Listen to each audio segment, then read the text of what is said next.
Bem-vinda, alma divina, ao paraíso interior.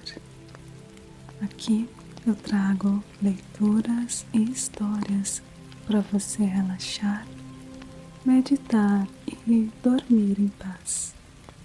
E hoje eu vou narrar a sabedoria de Eckhart Tolle sobre o tema Quem realmente somos nós. Vai ser um prazer compartilhar com você. Então, vamos lá?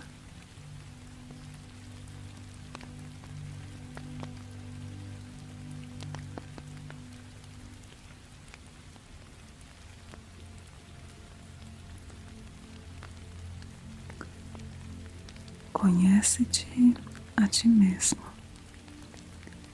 Essas palavras estavam escritas acima da entrada do templo de Apolo em Delfos, lugar do oráculo sagrado. Na antiga Grécia, as pessoas visitavam o oráculo esperando descobrir o que o destino lhe reservava, ou o que fazer em determinada situação.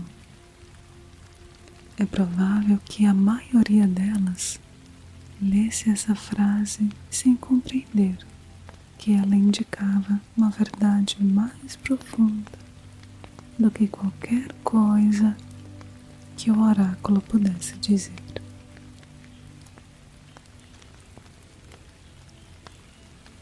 Talvez os visitantes também não compreendessem que, por mais importante que fosse a revelação ou exatas as informações que recebessem, elas acabariam por se mostrar inúteis.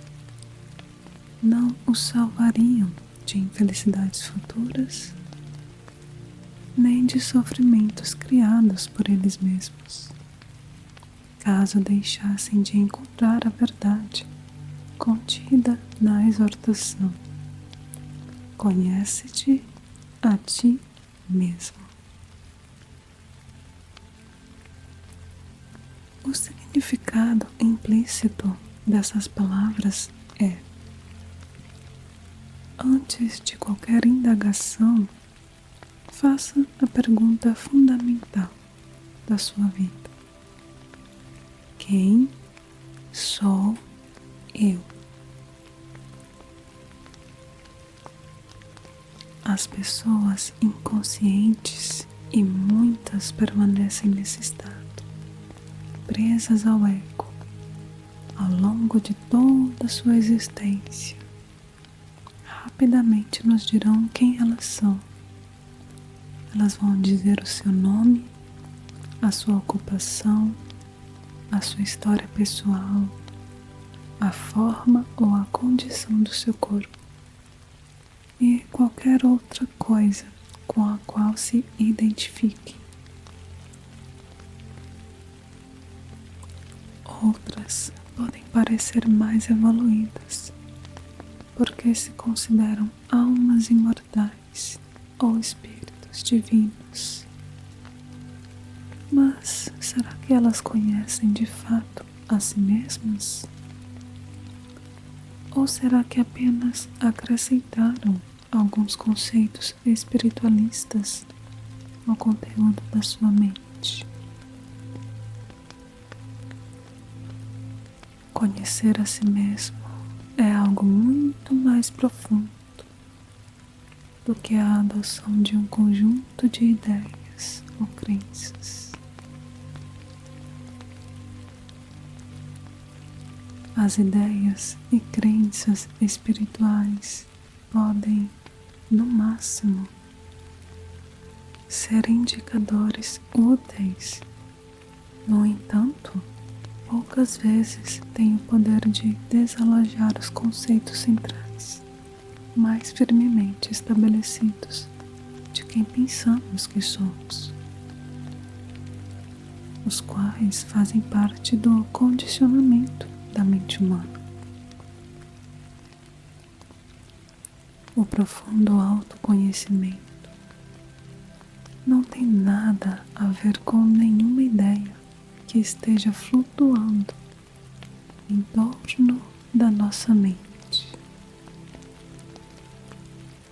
Conhecer a nós mesmos é estarmos enraizados no ser,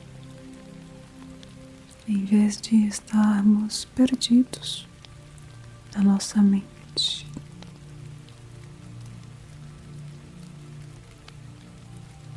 Quem pensamos que somos? Nosso sentido de quem somos determina o que percebemos como nossas necessidades e o que importa na nossa vida. E o que nos interessa tem o poder de nos irritar e perturbar. Podemos usar isso como um critério para descobrir até que ponto nos conhecemos. O que nos interessa não é o que dizemos nem aquilo em que acreditamos, mas o que as nossas ações e reações revelam como importante e sério.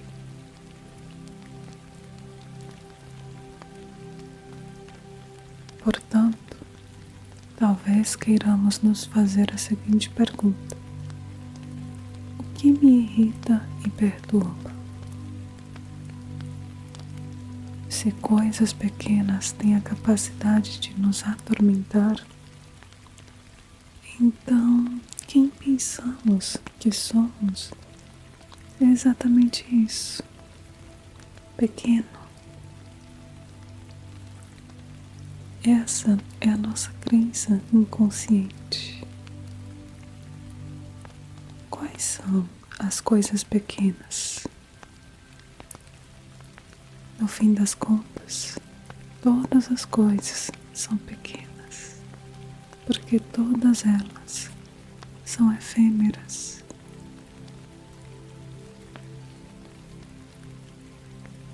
Podemos até dizer: sei que sou um espírito imortal, ou estou cansado deste mundo louco. Tudo o que eu quero é paz. Até o telefone tocar e más notícias. O mercado de ações caiu. O acordo pode não dar certo. O carro foi roubado. Nossa sogra chegou. Cancelaram a viagem. O contrato foi rompido. Nosso parceiro ou parceira foi embora. Alguém exige mais dinheiro. Somos responsabilizados por algo. De repente, ocorre um ímpeto de raiva e ansiedade. Uma aspereza brota na nossa voz. Não aguento mais isto. Acusamos e criticamos, atacamos, defendemos ou nos justificamos. E tudo acontece no piloto automático.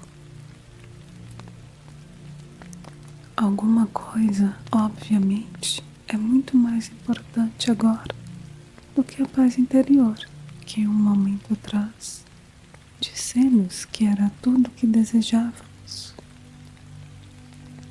E aí já não somos mais um espírito imortal.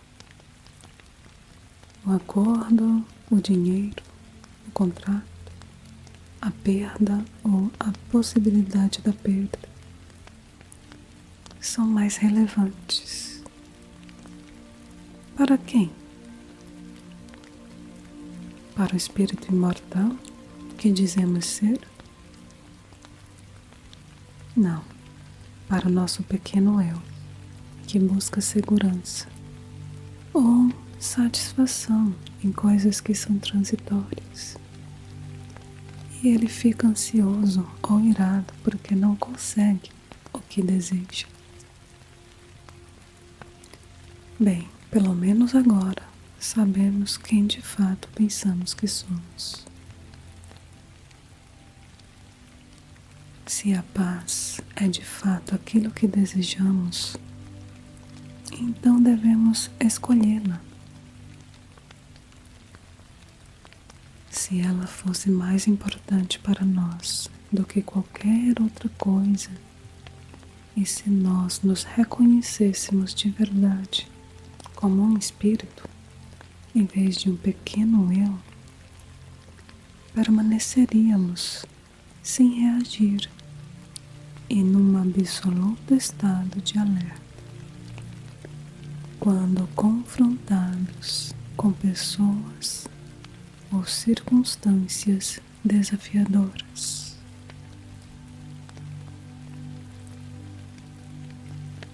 Aceitaríamos de imediato a situação e assim nos tornaríamos um com ela, em vez de nos separarmos dela.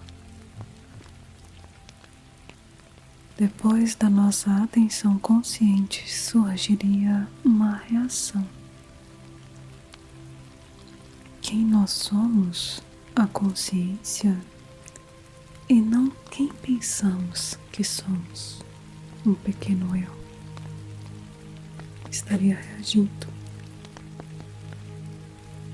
Isso seria algo poderoso e eficaz e não faria de ninguém, nem de uma situação, um inimigo.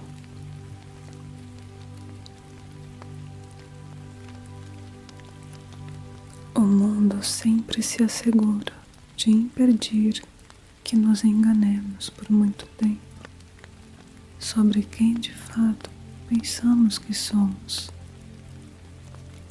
nos mostrando o que é realmente importante para nós.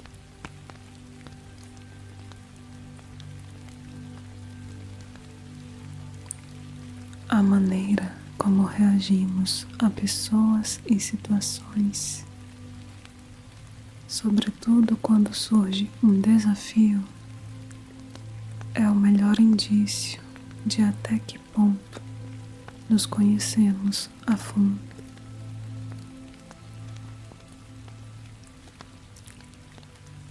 Quanto mais limitada, quanto mais estreitamente egóica é a visão que temos de nós mesmos, mais nos concentramos nas limitações egóicas, na inconsciência dos outros e reagimos a elas. Os erros das pessoas ou o que percebemos como suas filhas se tornam para nós a identidade delas. Isso significa que vemos apenas o ego nos outros e assim fortalecemos o ego em nós, em vez de olharmos através do ego deles. Olhamos para o ego e quem está fazendo isso? O ego em nós. As pessoas muito inconscientes sentem o próprio ego por meio do seu reflexo nos outros. Quando compreendemos que aquilo a que reagimos nos outros também está em nós, e algumas vezes apenas em nós, começamos a nos tornar conscientes do nosso próprio ego. Nesse estágio, podemos também compreender que estamos fazendo às pessoas o que pensávamos que elas estavam fazendo a nós. paramos de nos ver como uma vítima.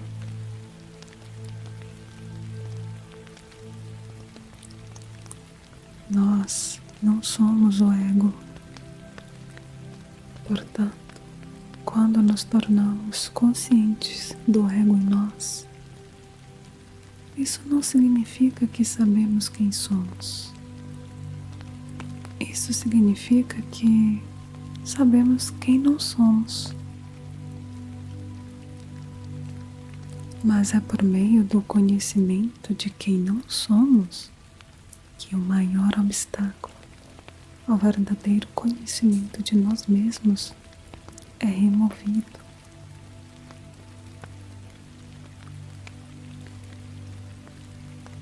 Ninguém pode nos dizer quem somos.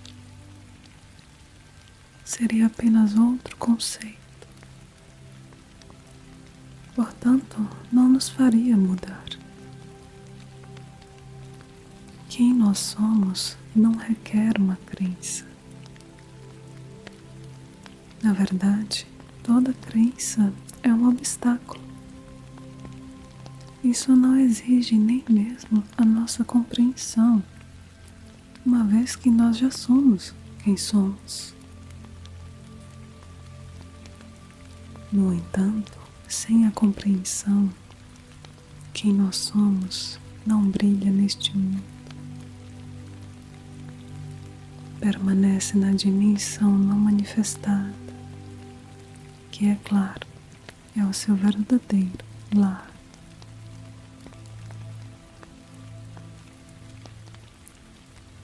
Nós somos então como uma pessoa aparentemente pobre, que não sabe que tem uma conta de 100 milhões de reais no banco. Com isso, nossa riqueza permanece um potencial oculto. Quem nós pensamos que somos está intimamente ligado a como nos consideramos tratados pelos outros. Muitas pessoas se queixam de que não recebem um tratamento bom o bastante. Elas dizem, não me tratam com respeito, atenção, reconhecimento, consideração. Eles me tratam como se eu não tivesse valor.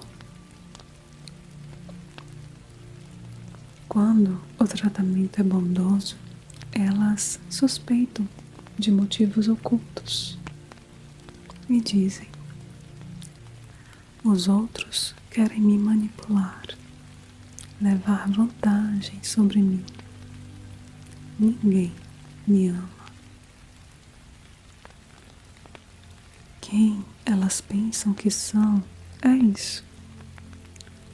Ela diz: eu sou um pequeno eu, carente, cujas necessidades não estão sendo satisfeitas. Esse erro básico de percepção de quem elas são cria um distúrbio em todos os seus relacionamentos. Esses indivíduos acreditam que não têm nada a dar e que o mundo ou os outros estão ocultando dela aquilo de que precisam. Toda a sua realidade se baseia no sentido ilusório de quem elas são. E isso sabota situações, prejudica todos os relacionamentos. Se o pensamento de falta, seja de dinheiro, reconhecimento ou amor, se tornou parte de quem pensamos que somos, sempre experimentaremos a falta. Em vez de reconhecermos o que já há de bom na nossa vida, tudo o que vemos é carência. Detectarmos o que existe de positivo na nossa vida é a base para toda a abundância. O fato é o seguinte: seja o que for que nós pensemos que o mundo está nos tirando, é isso que estamos tirando do mundo. Agimos assim porque, no fundo, acreditamos que somos pequenos e que não temos nada a dar. Se esse for o seu caso, experimente fazer o seguinte por 2 semanas e veja como a sua realidade mudará. Dê às pessoas qualquer coisa que você pense que elas estão lhe negando. Elogios, apreço, ajuda, atenção, etc. Você não tem isso? Então haja exatamente como se tivesse e tudo isso surgirá. Logo depois que você começar a dar, passará a receber. Ninguém pode ganhar o que não dá. O fluxo de entrada determina o fluxo de saída. Seja o que for que você acredite que o mundo não está lhe concedendo, você já possui.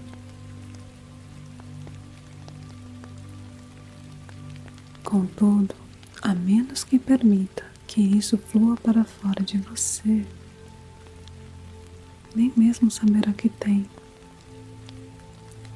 Isso inclui a abundância, a lei segundo a qual o fluxo de saída determina o fluxo de entrada. É expressa por Jesus nesta imagem marcante, quando ele diz: dai e dar-se-vos-á. Colocar-vos-ão no regaço medida boa, cheia, recalcada, sacudida e transbordante. Porque com a mesma medida com que medirdes, sereis medidos vós também.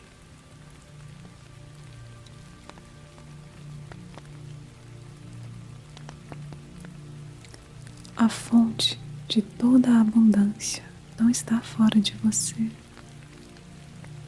Ela é parte de quem você é. Entretanto, comece por admitir e reconhecê-la exteriormente. Veja a plenitude da vida ao seu redor, o calor do sol sobre a sua pele, a exibição de flores magníficas num quiosque de plantas, o sabor de uma fruta suculenta, a sensação no corpo de toda a força da chuva que cai do céu, a plenitude da vida está presente a cada passo. E o seu reconhecimento desperta a abundância interior adormecida. Então permita que ela flua para fora. Só o fato de você sorrir para um estranho já promove uma mínima saída de energia.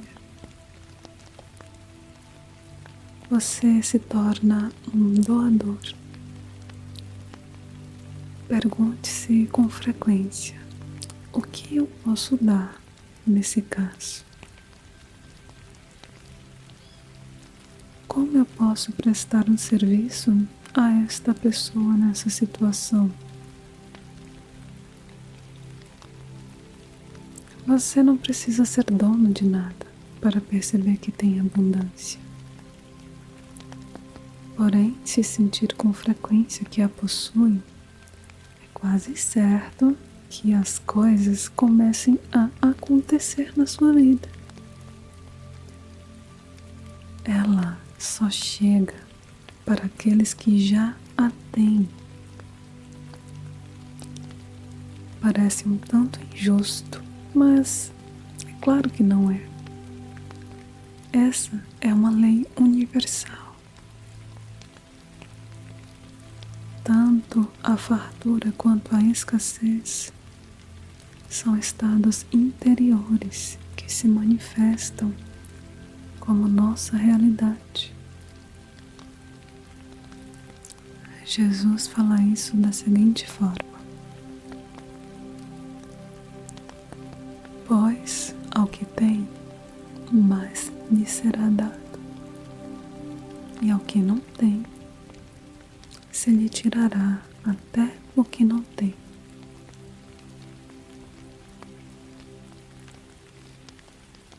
Conhecendo a nós mesmos e sobre nós mesmos. Talvez não queiramos nos conhecer porque sentimos medo do que podemos descobrir. Muitos indivíduos têm um temor secreto de que sejam maus. Mas nada que uma pessoa possa vir a saber a seu respeito é ela. Nada que venha a conhecer sobre si mesma é ela. Embora alguns indivíduos não queiram saber quem são por causa do temor, outros têm uma curiosidade insaciável a seu próprio respeito e desejam descobrir cada vez mais.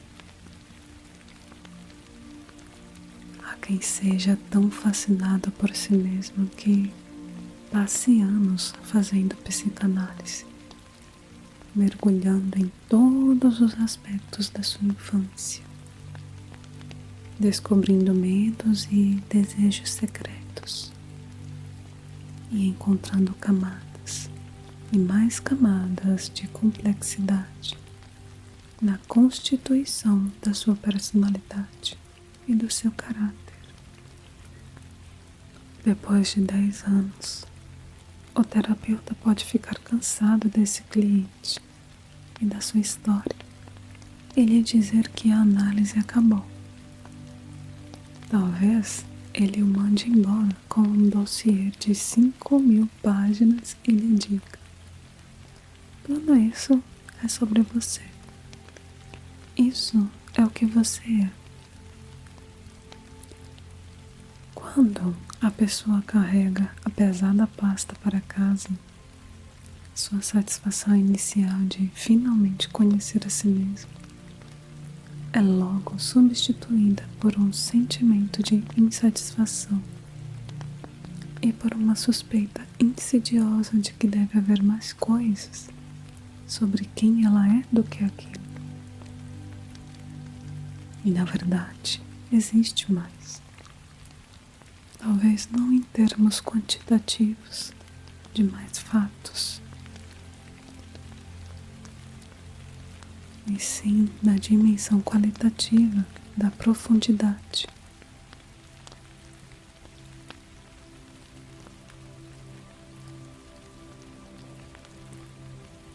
Não há nada de errado com a psicanálise, nem com o fato de alguém descobrir mais a respeito do seu passado, desde que não confunda conhecer a si mesmo com conhecer sobre si mesmo. O dossiê de 5.000 páginas é sobre a pessoa. O conteúdo da sua mente é condicionado pelo passado. Seja o que for que ela venha a aprender pela psicanálise ou pela observação de si mesma, será sobre ela. Não é ela. É contudo e não essência.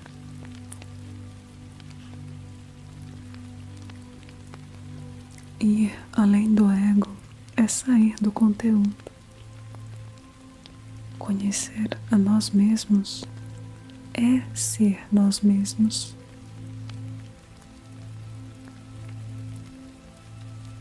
E ser nós mesmos é pararmos de nos identificar com o conteúdo.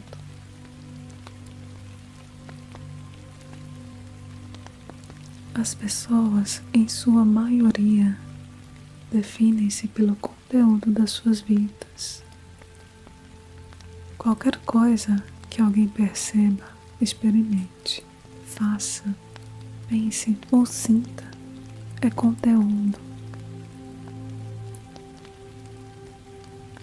O conteúdo é o que absorve inteiramente a atenção da maior parte dos indivíduos e é aquilo com que eles se identificam.